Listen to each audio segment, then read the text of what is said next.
자, 이번 시간에는 블록체인이 어떻게 구성되어 있는지, 블록체인이 지난 시간에 일종의 디지털 장부라고 그랬는데, 어떻게 구성되어 있기 때문에 이 블록체인 장부가 시큐어한지, 안전한지, 그거에 대해서 한번 알아보도록 하겠습니다. 우선 블록체인 기술은 기존의 P2P 망 기술에 기초하고 있습니다. 피어 투 피어 네트워크. 이것은 무슨 말인가 하면 우리가 인터넷 네트워크 상에서 중앙 서버 없이, 여기에는 이제 중앙 서버가 하나 있습니다. 근데 이런 구조가 아니라는 거죠. 중앙 서버 없이 개인 PC와 개인 PC를 직접 연결하는 기술이다. 이게 수많은 컴퓨터들이 개인 대 개인으로 다 연결된다는 겁니다. 예를 들어서 우리가 FTP 기술이 있는데 파일 트랜스퍼 프로토콜 해서 우리가 인터넷이 나오기 전에 FTP 기술이 개발됐습니다. 미국에서 인터넷 망이 완성되기 전에 알파넷이라고 있었고, 알파넷 이전에도 제가 공부했던 UC 버클리 같으면 학교 내에 우선 컴퓨터들을 다 연결했는데, 그렇게 했을 때 PC와 PC 간에 파일을 주고받는 FTP 기술, 이런 것들이 개발이 됐는데, 이제 그런 거라는 거죠. 그러니까 지금 우리가 쓰는 인터넷 기술은 이제 피어 투 피어 네트워크 상에서 개인 PC와 개인 PC를 연결하는 그런 기술로 볼 수가 있겠습니다. 그러면 P2P 구조가 아닌 것은 어떤 것이 있느냐? 서버 클라이언트 구조라는 겁니다. 예를 들어서 우리가 신한은행을 이용한다. 그러면 신한은행 본점에 가면 이 서버가 있습니다. 그러니까 모든 지점의 컴퓨터들은 다 서버하고 연결되어 있는 거죠. 그래서 모든 개인 정보라든지 우리가 예금을 하거나 대출을 했을 때 그런 모든 정보들이 중앙 서버 컴퓨터에 저장이 되어 있는 거죠. 그래서 어떤 사람이 중앙 서버만 해킹하면 모든 정보를 다 가질 수 있고, 또 나쁜 마음을 먹고 서버만 작동 안 하게 하면 이 신한은행 전체를 셧다운 시킬 수가 있는 거죠. 그런데 피어 투 피어 네트워크에서는 그게 안 되는 겁니다. 예를 들어서 내가 이 PC를 공격을 해서 정보를 빼내고 그렇게 한다 할지라도, 또 여기에 이 컴퓨터를 바이러스를 심어서 작동 못하게 하더라도 나머지 망들은 돌아갈 수 있는 거죠.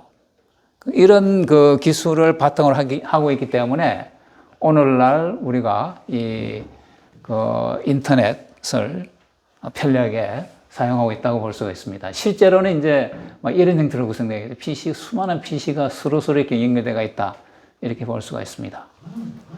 그러면 이러한 피어 투 피어 네트워크의 특성이 무엇이냐? 첫째로 P2P 구조는 장애에 대해서 고가용성 및 고내장성을 가진다.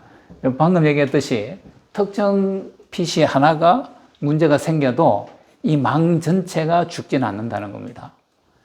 그 다음에 몇 노드가 해킹을 당하더라도 대다수가 당하지 않을 경우에는 해당 노드를 무시하고 나머지는 잘 돌아갈 수 있습니다.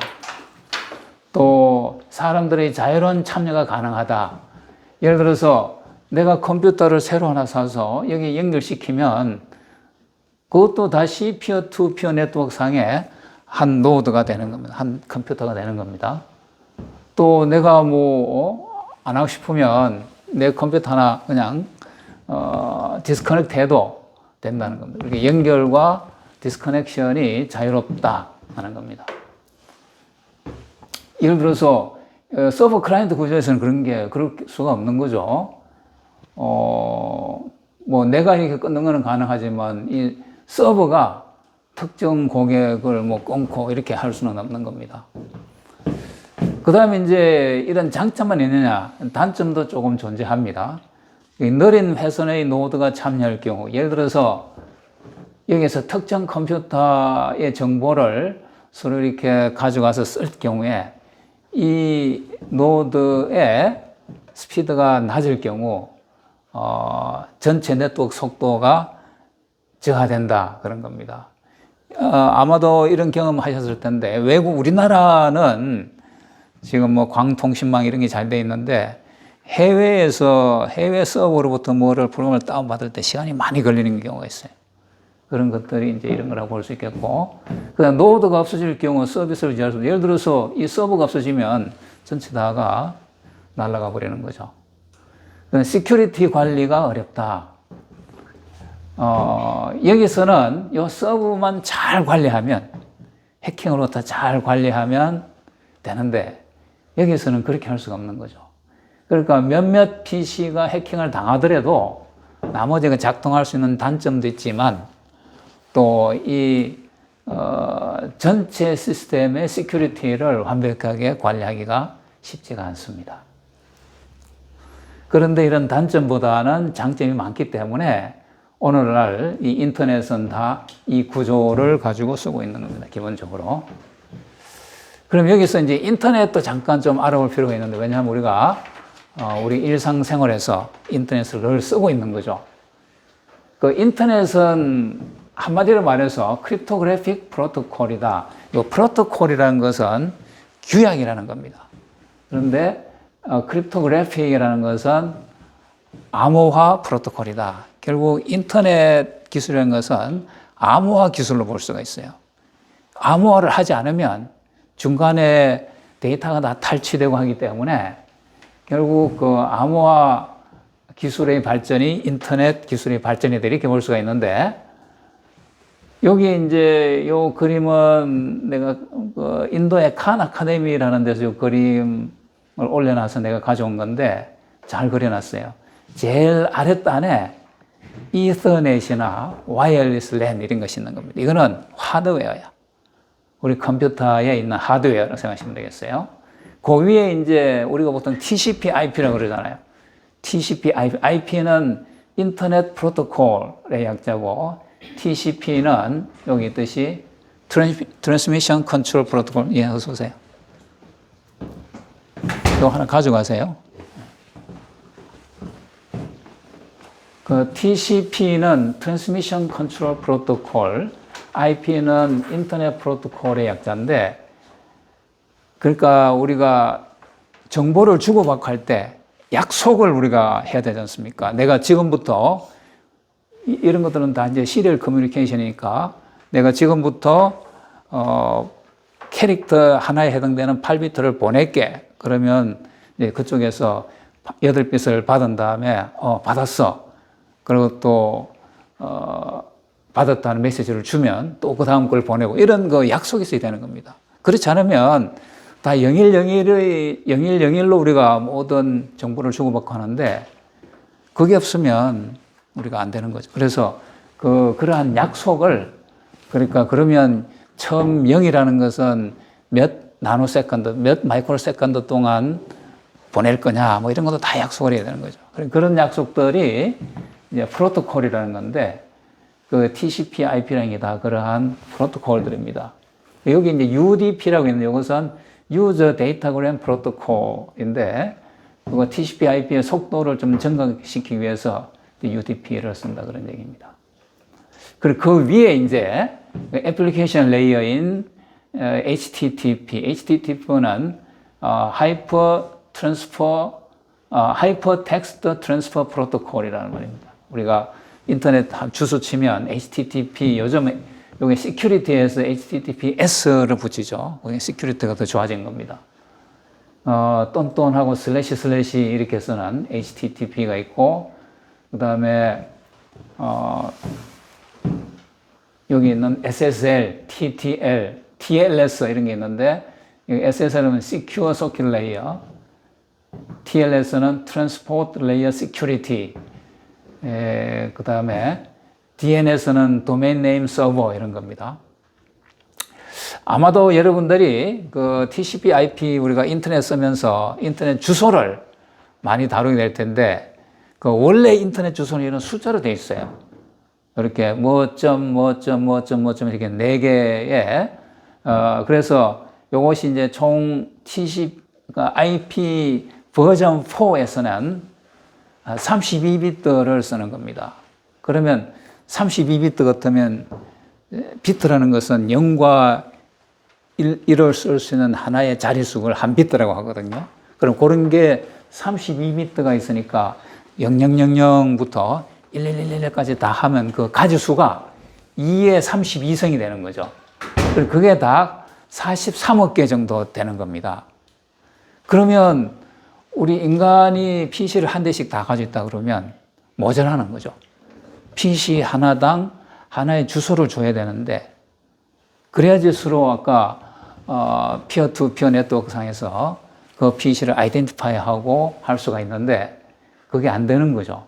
그래서 처음에는 뭐 이 정도 하면 될 거라 생각해서 이렇게 했는데, 이제 그래서 이것을 IPv6, 그러니까 버전 6에서는 2017년도부터 이제 시작이 되는데, 이것은 128비트 주소입니다. 그러니까 128이면 2의 128승이야. 그러면 내가 이거 오기 전에 조금 전에 한번 계산해 봤는데 3.4 곱하기 12, 26조개야. 3.4조개가 아니고 조가 다시 10에 26승계가 있어. 이거는 카운팅도 뭐라고 하는지 모르겠어요. 우리가 조 다음에 경, 해 이렇게 나왔는데 그 다음에 말할 수 없을 정도로 큰 숫자입니다. 그러니까 지금 현재 인터넷 프로토콜 V6에서는 인터넷 주소를 이게 128비트로 써요. 그러니까 지금 현재 여러분들이 PC에서 받아서 쓰는 것들 중에는 요 IPv4를 쓰는 곳이 있고 또 V6를 쓰는 곳이 있습니다. 그러니까 V6가 왜 필요하냐? 우리가 IoT라고 하잖아요. 인터넷 오브 띵스에서 사물 인터넷. 사물 인터넷의 기본 컨셉은 뭐냐면 컴퓨터뿐만 아니라 예를 들어서 냉장고, 우리 집에 있는 냉장고, 그 다음에 욕조, 전등 이런 거에도 다 하나씩 IP를 주겠다는 겁니다. 그래야지 우리가 그 네트워크에서 리모트 컨트롤이 가능하잖아요. 그래서 그렇게 생각하면 뭐 인간 1인당 하나의 PC가 아니라 이게 개수가 어마어마하게 늘어나요. 우리가 자동차에도 하나씩 다 부여해야 되고, 그 집에 전등에도 부여해야 되고, 이렇게 하면 개수가 엄청난 겁니다. 그래서 그거를 IPv6는 소화할 수 있다는 거죠. 이 개수는 헤아릴 수 없을 정도로 큰 숫자입니다. 그래서 이게 시대별로도 보면 제일 처음에 이제 그 인터넷이 나오기 전에 이더넷이라는 게 있었어요. 제가 1985년부터 90년까지 미국에서 유학을 했는데, UC 버클리라는 학교에서 공부를 했는데, 학교 내에서 그때 그 이더넷으로 다 연결해서 쓰고 있었어요. 그때는 뭐 인터넷 이런 게 없었어요. 그때 미국에서는 이제 알파넷이라고 그래가지고 미국의 나사하고 국방부 연구소 이런 것들이 연결을 해서 자기네들만 쓰고 있었는데 우리 학교하고 연결이 안 된 거죠. 그런데 그런 알파넷하고 우리 그 학교 내에 있는 망하고 이런 것들이 다 점점 더 합쳐지면서 그게 인터넷이 된 겁니다. 그래서 그 당시 이더넷으로 우리가 연결을 했었는데, 요거는 이제 하드웨어고 1973년도에 소개가 됐었고 2.94 메가비트 퍼 세컨드. 요거는 단위를 쓸 때도 MB를 대문자로 쓰면 보통 바이트고 소문자 B는 비트를 얘기하는 겁니다. 1바이트는 몇 비트죠? 1바이트는 몇 비트라고 생각하세요? 8비트입니다. 1비트라고 하는 것은, 비트는 또 바이너리 디짓의 준말인데, 비트라고 하는 것은 0 또는 1을 쓸 수 있는 하나의 공간이야.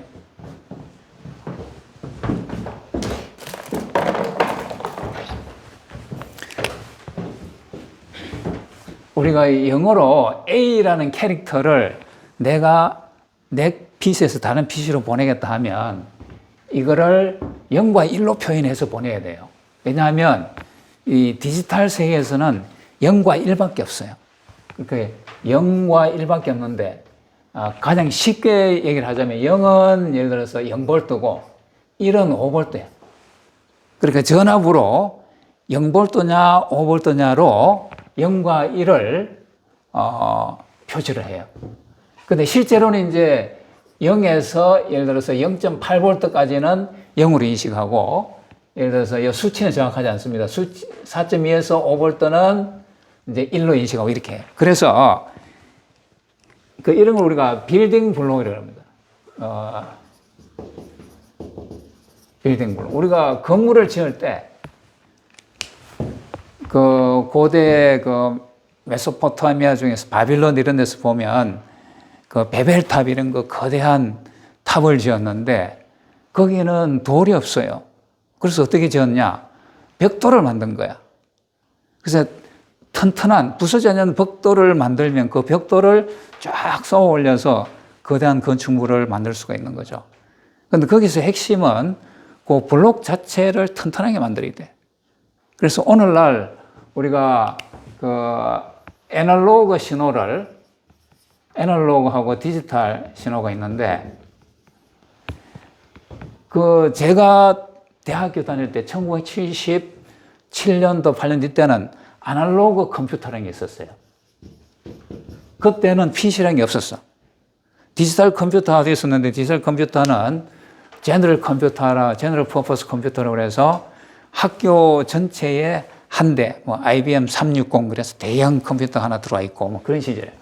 그런 시절에 개인용 컴퓨터와 비슷하게 조그마한 사이즈로 아날로그 컴퓨터가 있었는데, 그래서 제가 77년도 공부할 때는 아날로그 컴퓨터를 가져와서 실제로 우리를 그걸 가지고 공부를 했습니다. 이걸 가지고 미분 방정식도 풀고 이렇게 했었어요.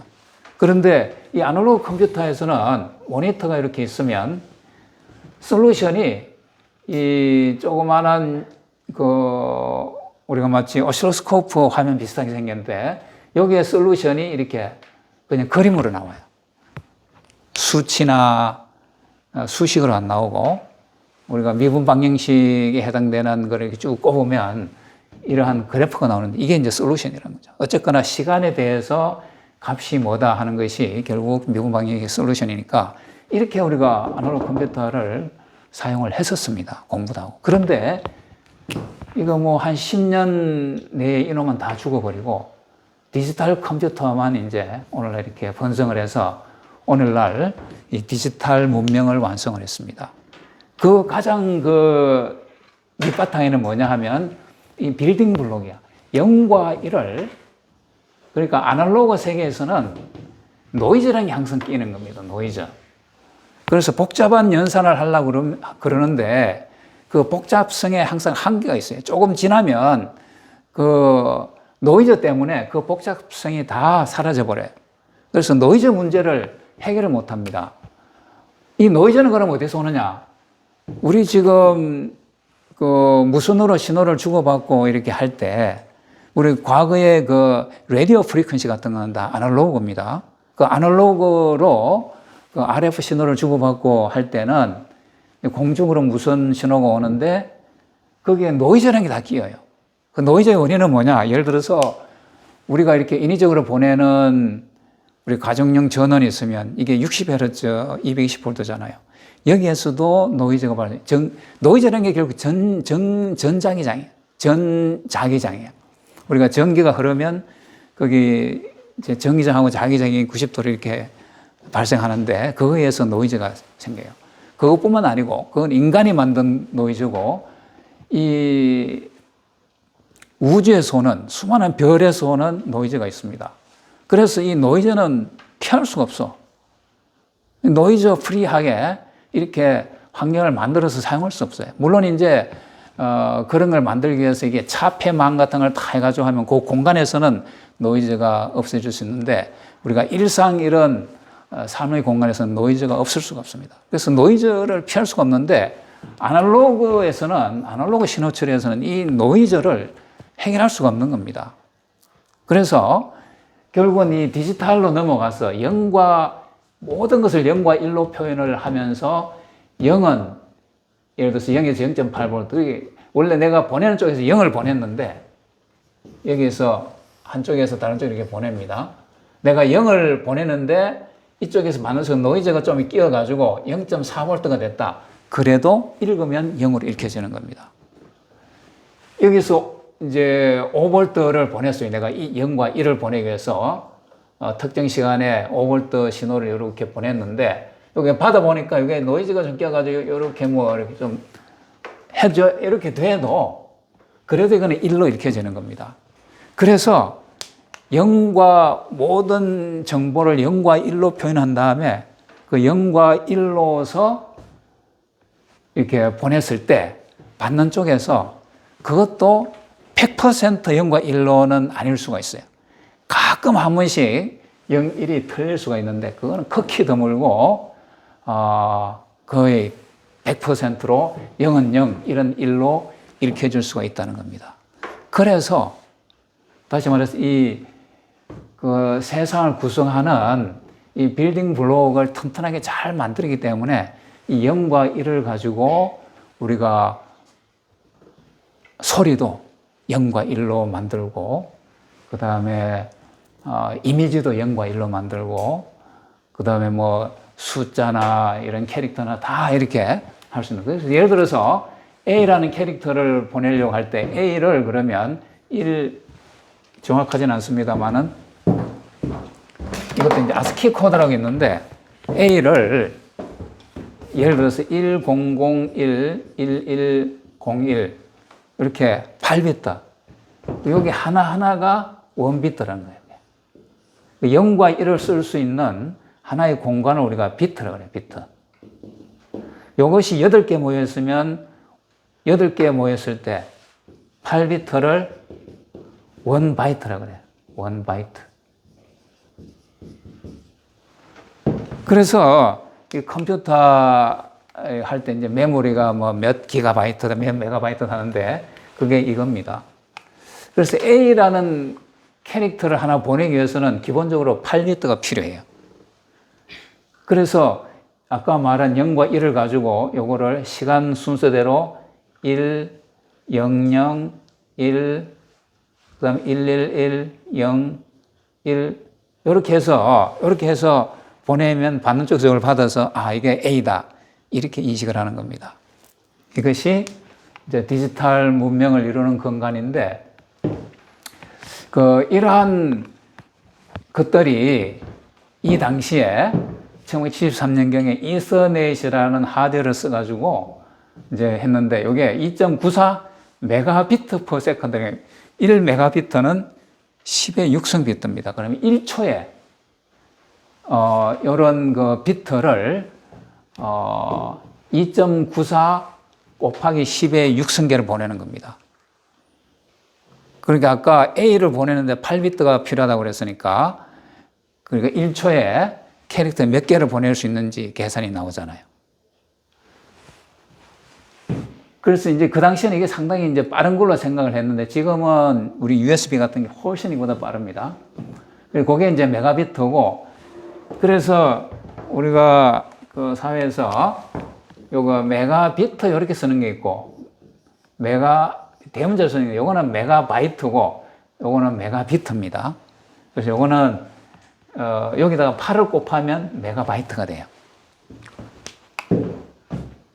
그래서 이 당시에 나왔던 회사가 3콤이라는 회사가 있습니다. 아마 나이 드신 분들은 3콤 잘 알 텐데 이 회사는 1979년도에 설립이 돼가지고 저 네트워크 장비, 이서넷 장비 이런 거를 팔아가지고 돈을 많이 번 회사입니다. 미국 회사고요.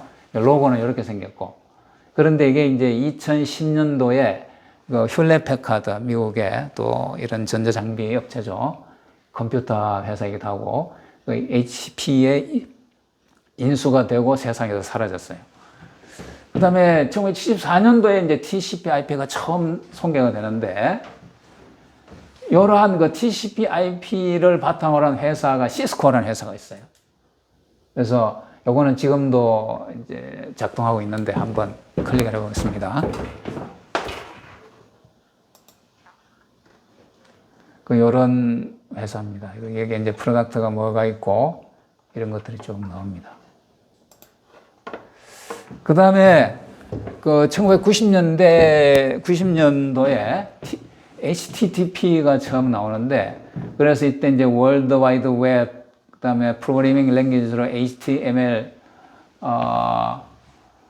이게 이제 HTML 하이퍼텍스트 마크업 랭귀지의 준말인데, 기존의 C 랭귀지나 베이식이나 이런 거 가지고 이 웹사이트 프로그래밍하는 게 굉장히 번거로워요. 그래서 웹사이트 프로그래밍에 최적화된 그런 랭귀지로 HTML이라는 게 나오고, 이 HTTP에 바탕을 둔 회사가 예를 들어서 아마존 같은 거, 1994년도에는 아마존 이런 회사들이 HTTP 여기에 없었으면 아마존이 생길 수가 없었던 거죠.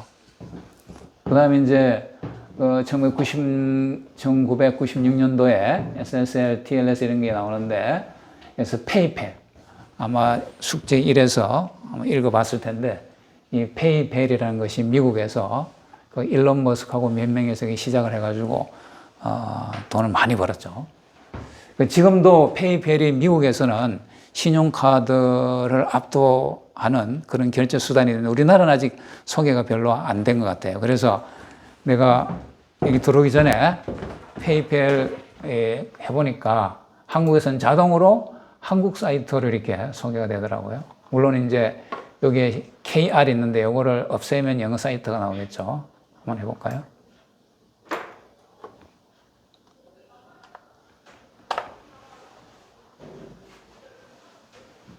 이게 한국에서는 자동으로 그냥 우리 한국 이게 보이도록 해놓은 것 같아요. 이 말은 이제 한국에서도 페이펠을 많이 이제 하겠다는 거죠. 그러니까 지난 시간에 잠깐 얘기했듯이 페이펠은 기존에 우리가 쓰는 신용카드보다가 더 편리한 그러한 결제 수단을 생각하시면 되겠습니다.